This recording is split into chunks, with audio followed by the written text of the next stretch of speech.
Hello guys, कैसे हैं आप सब लोग। उम्मीद करता हूँ आप लोग व्यस्त होंगे, मस्त होंगे और अपनी स्टडी में लगे होंगे। फ्रेंड्स, आपका फिर स्वागत है हमारा पॉलिटी की एम लक्ष्मीकांत की इस सीरीज़ में।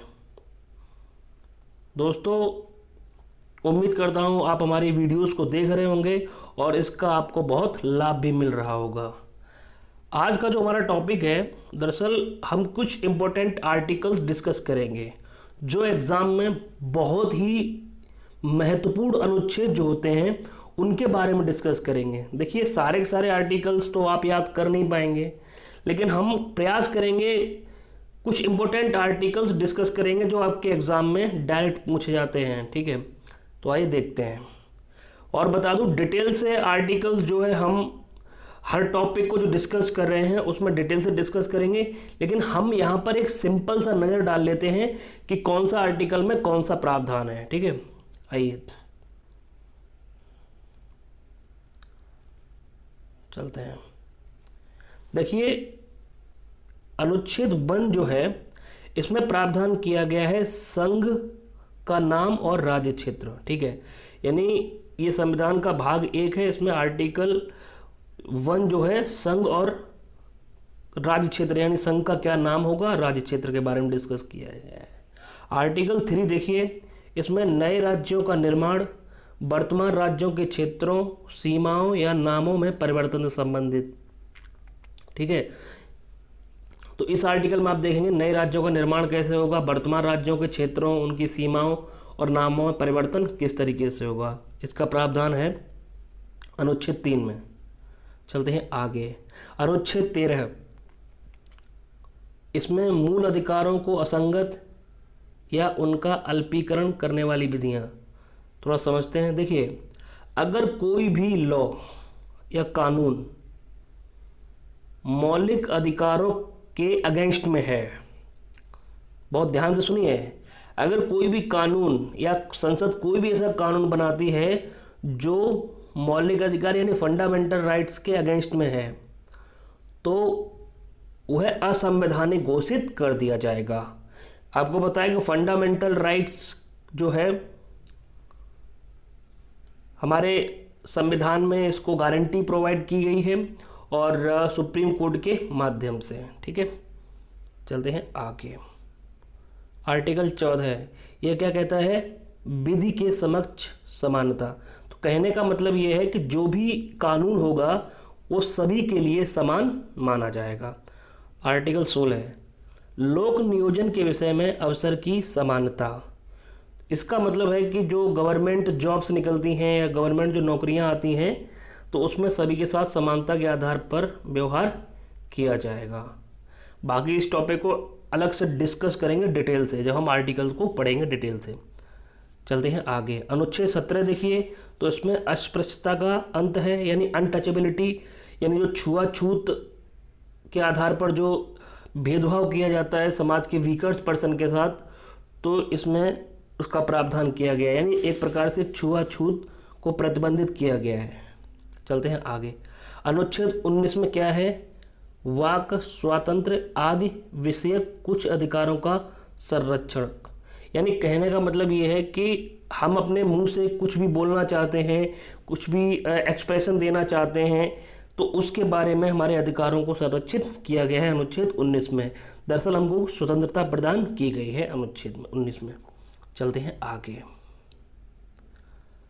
आर्टिकल 21, प्राण और दैहिक स्वतंत्रता का संरक्षण, यानी एक प्रकार से जीवन जीने के अधिकार से संबंधित है अनुच्छेद 21। ठीक है, चलते हैं आगे।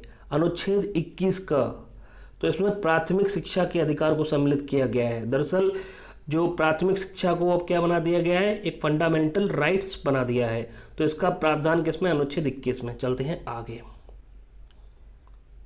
अनुच्छेद 25, तो अनुच्छेद 25 में अंतःकरण की और धर्म अबाध रूप से मानने, आचरण और प्रचार करने की स्वतंत्रता।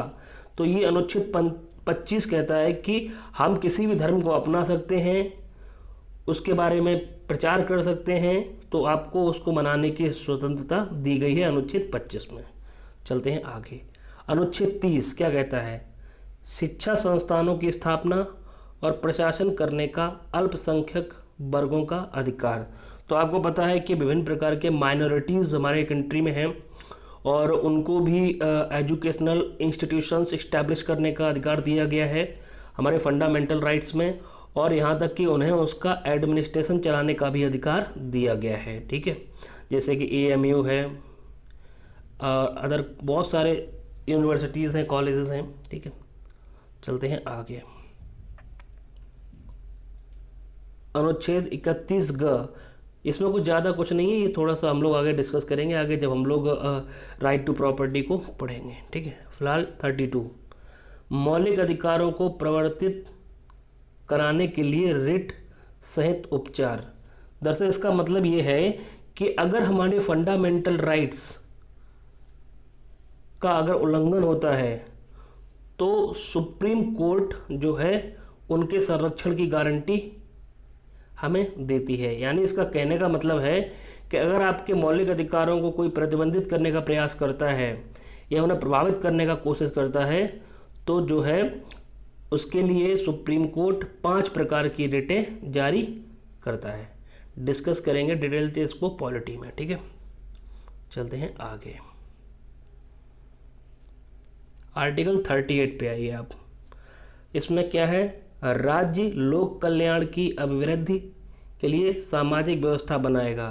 कहने का मतलब ये है कि जो स्टेट होते हैं अधिक से अधिक क्या करेंगे, पब्लिक वेलफेयर करेंगे, यानी जो जनता है उसका कल्याण करेंगे और उससे रिलेटेड जो भी काम होंगे जैसे सामाजिक व्यवस्था भी बनाएंगे, तो सोशल डेवलपमेंट भी करेंगे। ठीक है, आर्टिकल 38 में। चलते हैं आगे।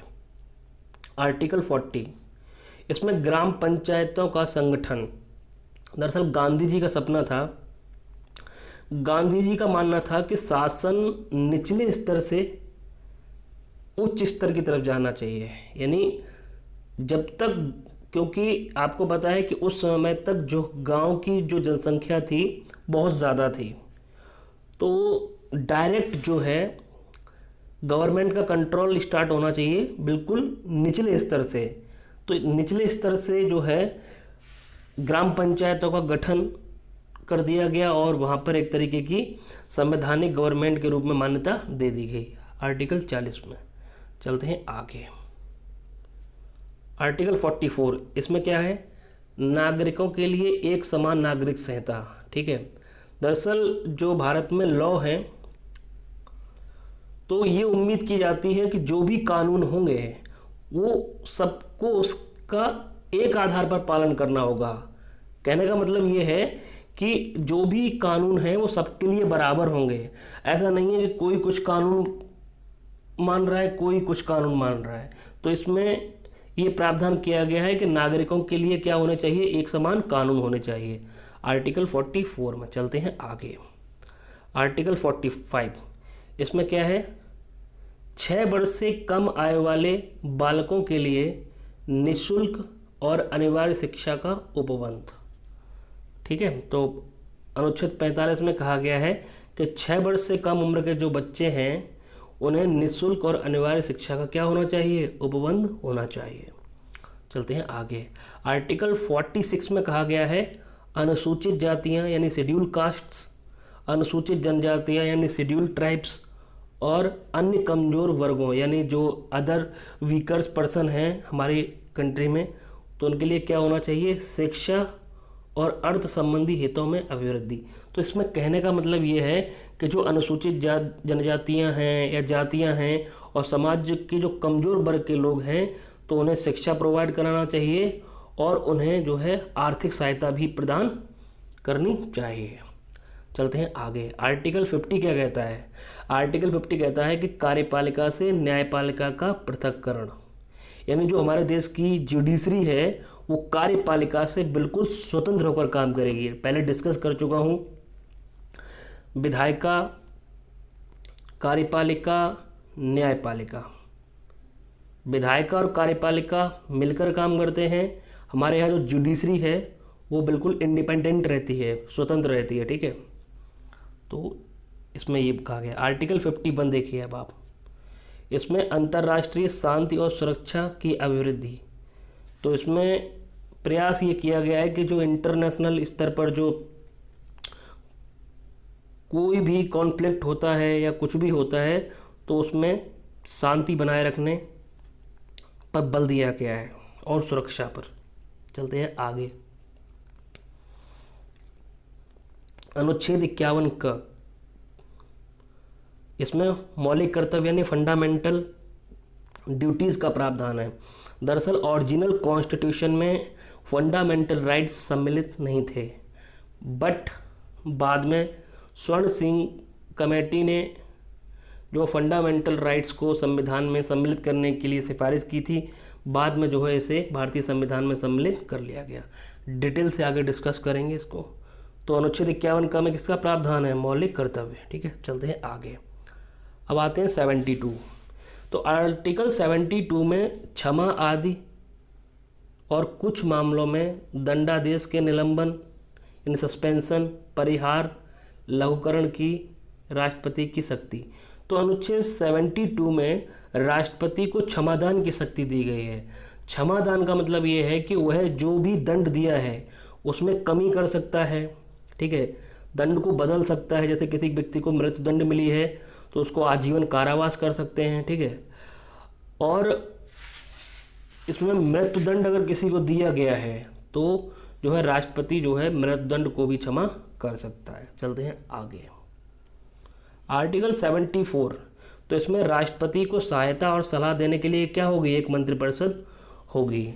यानी जो हमारे यहाँ पर जो प्रेसिडेंट हैं वो मिनिस्ट्री ऑफ काउंसिल की एडवाइस के आधार पर ही काम करते हैं।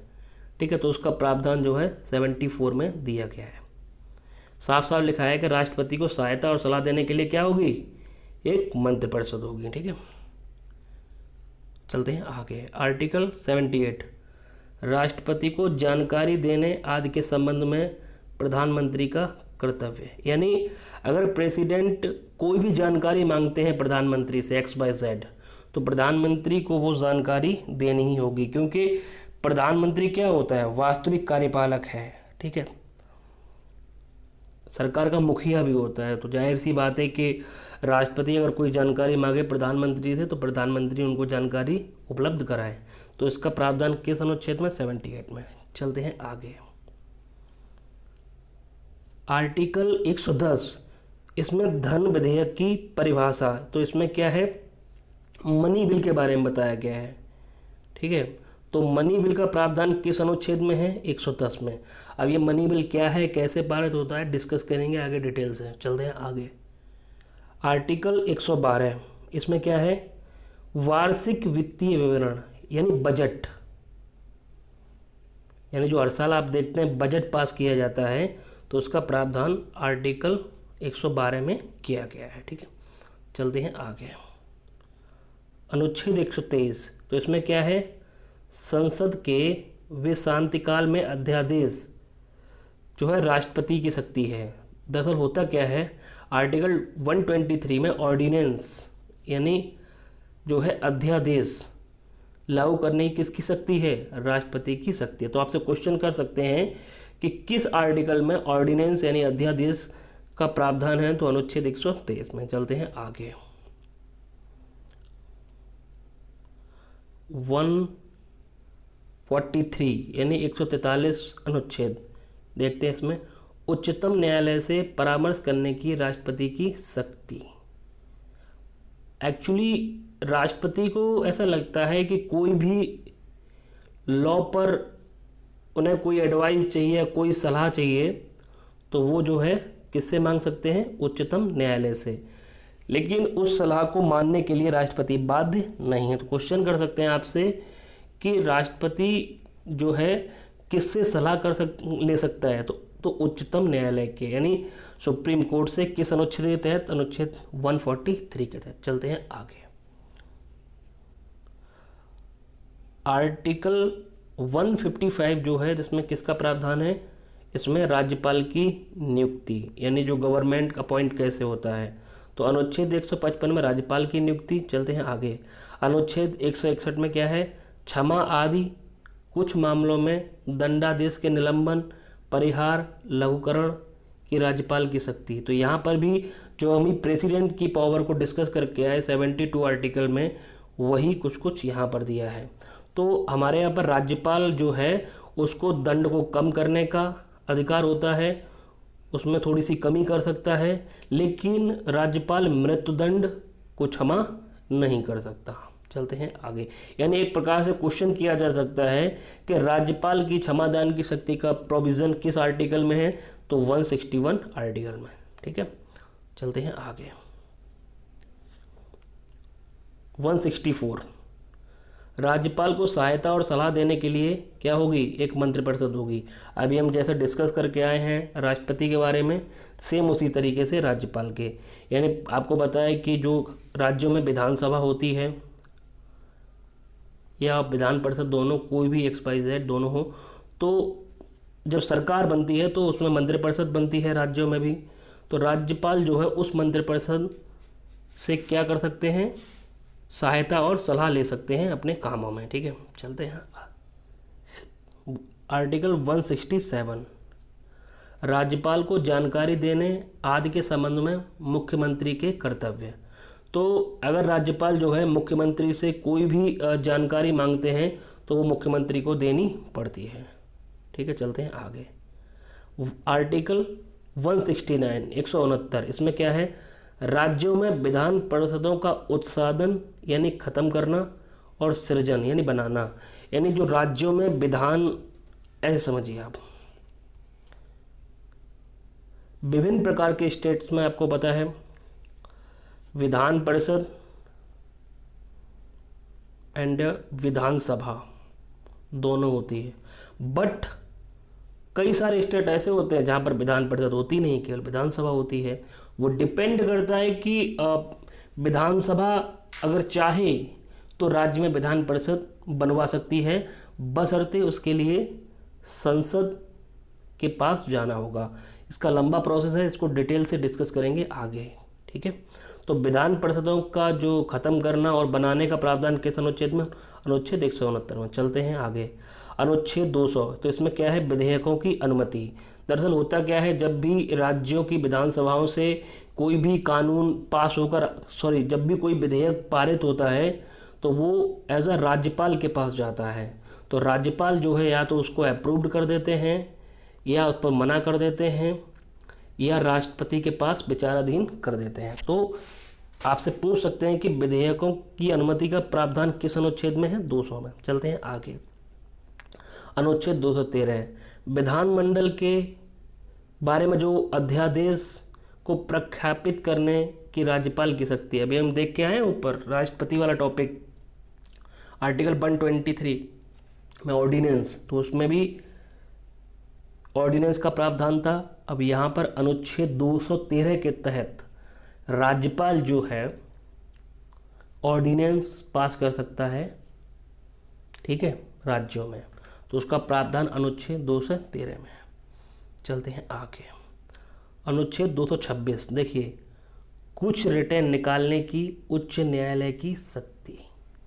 अभी हम लोग आगे पढ़ के आए हैं कि अगर हमारे फंडामेंटल राइट्स को अगर कोई प्रभावित करने का कोशिश करता है या उनमें कोई रोक टोक करने का कोशिश करता है तो हमारे सुप्रीम कोर्ट उसका गारंटर है, यानी हमारी मौलिक अधिकारों की रक्षा करता है रिटों के माध्यम से। ठीक है, तो ऐसे ही अनुच्छेद 226 के तहत हाई कोर्ट को अधिकार दिया गया है कि कुछ रिटें वो भी निकाल सकती है। ठीक है, चलते हैं आगे।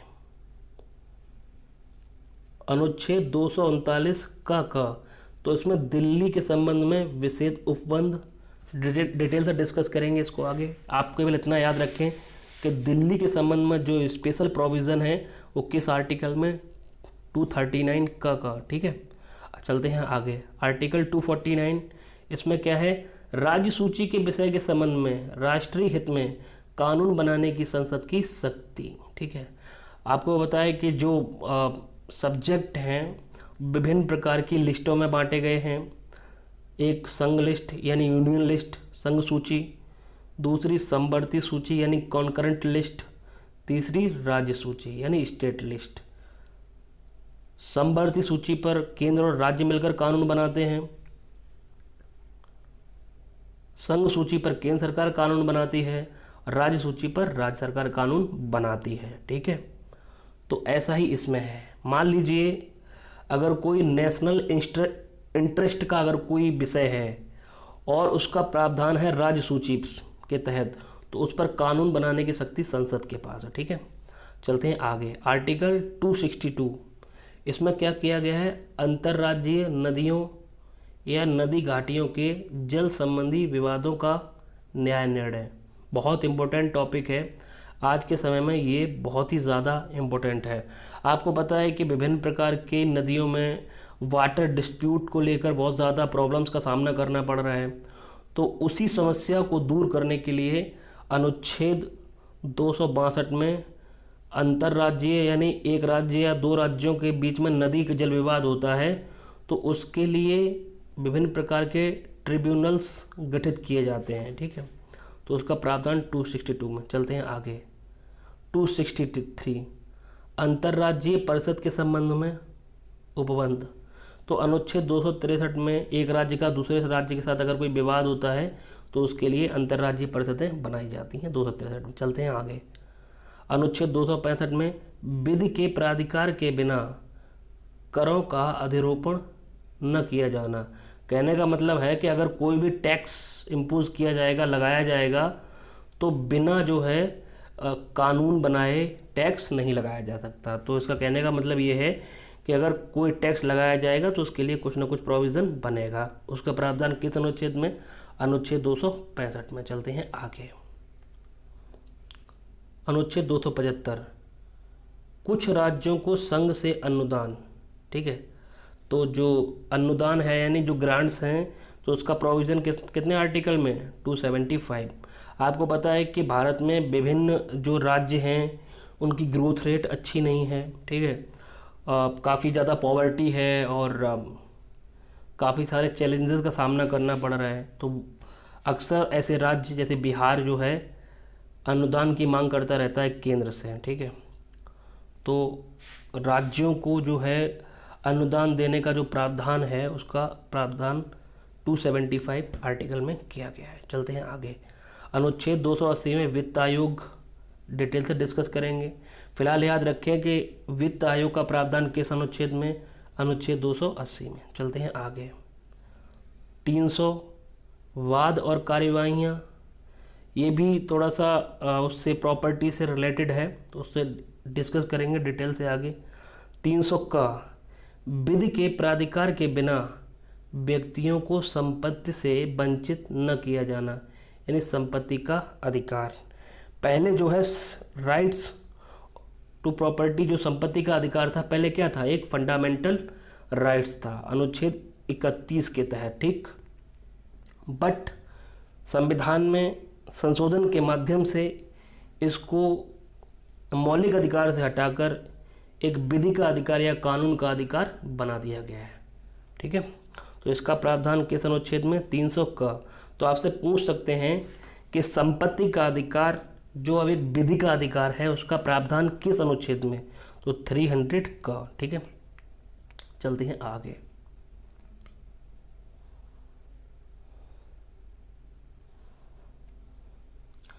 अनुच्छेद 311 देखिए, इसमें संघ या राज्य के अधीन सिविल हैसियत में नियोजित व्यक्तियों का पदच्युत किया जाना या पद से हटाया जाना या पदावनत किया जाना। तो जो विभिन्न प्रकार के जो राज्य हैं और जो यूनियन में जो विभिन्न प्रकार के सिविल सर्विसेज जॉब कर रहे हैं, नौकरी कर रहे हैं, उन्हें कैसे हटाया जाना है उस संबंध में प्रावधान इसमें है। चलते हैं आगे। अनुच्छेद 312 में अखिल भारतीय सेवाओं के बारे में, जो सिविल सर्विसेज होती हैं, तो उसके बारे में प्रावधान अनुच्छेद 312 में। अनुच्छेद 315 में संघ और राज्यों के लिए लोक सेवा आयोग। ठीक है, संघ और राज्यों के लिए लोक सेवा आयोग का प्रावधान अनुच्छेद 315 में। अनुच्छेद 320 में लोक सेवा आयोग के कृत्य यानी कार्यों के बारे में। अनुच्छेद 323 का, ठीक है, आर्टिकल 323 क में प्रशासनिक अधिकरण यानी जो एडमिनिस्ट्रेटिव जो ट्रिब्यूनल्स हैं उसके बारे में प्रावधान इसमें किया गया है। चलते हैं आगे। अनुच्छेद 324 में क्या है? निर्वाचनों के अधीक्षण, निर्देशन, नियंत्रण का निर्वाचन आयोग में निहित होना। तो इसमें निर्वाचन आयोग के बारे में उल्लेख है अनुच्छेद 324 में। ठीक है, अनुच्छेद 324 के निर्वाचन आयोग आपको पता है कि प्रेसिडेंट का चुनाव कराता है, वाइस प्रेसिडेंट का चुनाव कराता है, पार्लियामेंट के जो लोकसभा के चुनाव होते हैं, ठीक है, राज्यसभा के चुनाव होते हैं वो कंडक्ट कराता है। उसके बाद जो विधानसभाओं के जो चुनाव होते हैं वो कंडक्ट कराता है राज्यों में। याद रखना है विधानसभा, विधान परिषद नहीं बोला मैंने, विधानसभा। ठीक है, चलते हैं आगे।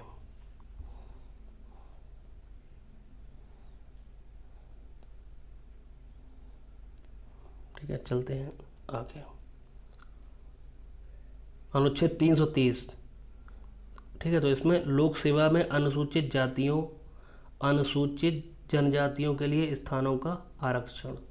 तो अनुच्छेद 330 में जो हमारा लोकसभा है तो उसमें हमारे शेड्यूल कास्ट के लिए सीटें आरक्षित की गई हैं और एसटी यानी शेड्यूल ट्राइब्स यानी अनुसूचित जनजातियों के लिए सीटों का जो रिजर्वेशन का प्रावधान है वो अनुच्छेद 330 में है। ठीक है, चलते हैं आगे। अनुच्छेद 335। देखिए, सेवाओं और पदों के लिए अनुसूचित जातियों और जनजातियों के दावे। तो विभिन्न प्रकार के जो शेड्यूल कास्ट हैं और जो ट्राइब्स हैं तो विभिन्न प्रकार की सर्विसेज में इनके लिए पदों के संबंध में प्रावधान किया गया है अनुच्छेद 335 में। चलते हैं आगे। अनुच्छेद 352 में आपको पता है आपात की घोषणा है और वो भी राष्ट्रीय आपातकाल की, यानी एक प्रकार की नेशनल इमरजेंसी। तो क्वेश्चन कर सकते हैं कि राष्ट्रीय आपातकाल का प्रावधान किस अनुच्छेद में? 352। ठीक है, चलते हैं आगे। अनुच्छेद 356 में राज्यों में संवैधानिक तंत्र के विफल हो जाने की दशा में उपबंध। यानी अगर राज्य में मान लीजिए गवर्नमेंट कोई है, किसी कारण से वो गवर्नमेंट डिसमिस हो जाती है या सदन में उसका बहुमत नहीं रहता, तो उस समय पर राज्यों में जो है राष्ट्रपति शासन लग जाता है। इसको एक लोकप्रिय नाम से भी जानते हैं हम लोग, जिसे राज्यपाल शासन भी कहते हैं। ठीक है, तो राष्ट्रपति शासन लग जाता है, उसका प्रावधान अनुच्छेद 356 में। चलते हैं आगे। अनुच्छेद 360, इसमें जो है फाइनेंशियल इमरजेंसी यानी वित्तीय आपातकाल का प्रावधान है, लेकिन भारत में अभी तक वित्तीय आपातकाल नहीं लगा है। ठीक है, और ना लगे उतना ही अच्छा है। ठीक है, चलते हैं आगे। अनुच्छेद 365 में क्या है? संघ द्वारा दिए गए निर्देशों का अनुपालन करने में और उनको प्रभावी करने में असफलता का प्रभाव। ठीक है, चलते हैं आगे। अनुच्छेद 368 बहुत इंपॉर्टेंट आर्टिकल है। दरअसल इसमें प्रावधान क्या है? अनुच्छेद 368 में संविधान के संशोधन से संबंधित है और ये संसद को शक्ति देता है संविधान में संशोधन करने की। ठीक है, अनुच्छेद 370 में प्रावधान है जम्मू कश्मीर राज्य के संबंध में। ठीक है, डिटेल से डिस्कस करेंगे जम्मू कश्मीर को, क्योंकि जम्मू कश्मीर करंट में काफ़ी ज़्यादा हाईलाइटेड इश्यू रहा है। तो जम्मू कश्मीर के इश्यू को भी हम काफ़ी अच्छे से डिटेल से डिस्कस करेंगे। इतने ही आर्टिकल जो है डायरेक्ट आपके एग्ज़ाम के लिए काफ़ी इंपॉर्टेंट है। ठीक है, तो इन आर्टिकल्स को आप देख लीजिए और याद कर लीजिए। बाकी तो लगातार हमारी सीरीज चल ही रही है, तो उसमें हम एक एक आर्टिकल को डिटेल से डिस्कस करेंगे। देखिए, सारे आर्टिकल याद करने का आवश्यकता नहीं रहता, जो जो इम्पोर्टेंट आर्टिकल्स हैं वही हमारे लिए इम्पोर्टेंट हैं। तो वीडियो को आप लाइक करें, हमारे चैनल को सब्सक्राइब करें और अधिक से अधिक इसको शेयर करें। वीडियो देखने के लिए आप सबका बहुत बहुत धन्यवाद।